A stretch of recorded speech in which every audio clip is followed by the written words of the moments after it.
As of now Mysore హాస్పిటల్లో జానకమ్మ కన్ను మూశారు. అక్కడ విజువల్స్ మనం లెఫ్ట్ సైడ్ బాక్స్లో చూస్తూ ఉన్నాము. హాస్పిటల్లో ఏం జరుగుతుంది, చాలామంది ప్రముఖులు అక్కడికి చేరుకుంటూ ఉన్నారు. అందరూ కూడా అక్కడికి చేరుకుంటున్న సిచ్యువేషన్ మనం స్క్రీన్ మీద ఎక్స్క్లూజివ్గా చూస్తూ ఉన్నాము.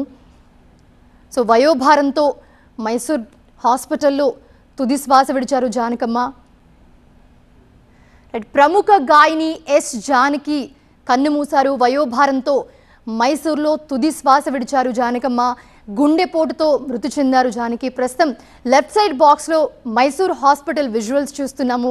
కుటుంబ సభ్యులు ఆల్రెడీ అక్కడ ఉన్నారు చాలామంది, అండ్ అలాగే చాలామంది ప్రముఖులు జానకమ్మతో చాలా సన్నిహితం ఉన్న వాళ్ళందరూ కూడా ఒక్కొక్కరిగా హాస్పిటల్కి చేరుకుంటూ ఉన్నారు. ఈ వార్త తెలిసిన తర్వాత సంగీత ప్రపంచం మొత్తం ఒక్కసారిగా షాక్కి గురైంది. జానకమ్మ లేరు అంటే నమ్మలేని పరిస్థితి అని చెప్తున్న పరిస్థితి కూడా మనం చూస్తూ ఉన్నాము. అండ్ ఎన్నో అవార్డులు, ఎన్నో పాటలు, ఒక్క తెలుగే కాదు, మలయాళం, తమిళ్, దాంతోపాటు హిందీ, అనేక భాషల్లో 50,000కు పైగా పాటలు పాడారు జానకమ్మ. ఒక్కసారైనా ఆవిడ ముందు పాట పాడితే చాలు, ఒక్కసారైనా ఒక్క స్టేజ్ షోలో అయినా ఆవిడ ముందు పర్ఫామ్ చేస్తే చాలు అనుకుని చాలామంది సింగర్స్ కలలు కంటూ ఉంటారు.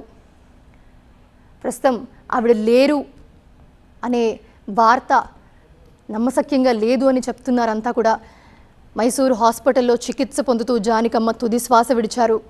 ప్రస్తుతం ఒక్కొక్కరిగా మైసూరు హాస్పిటల్కి చేరుకుంటూ ఉన్నారు.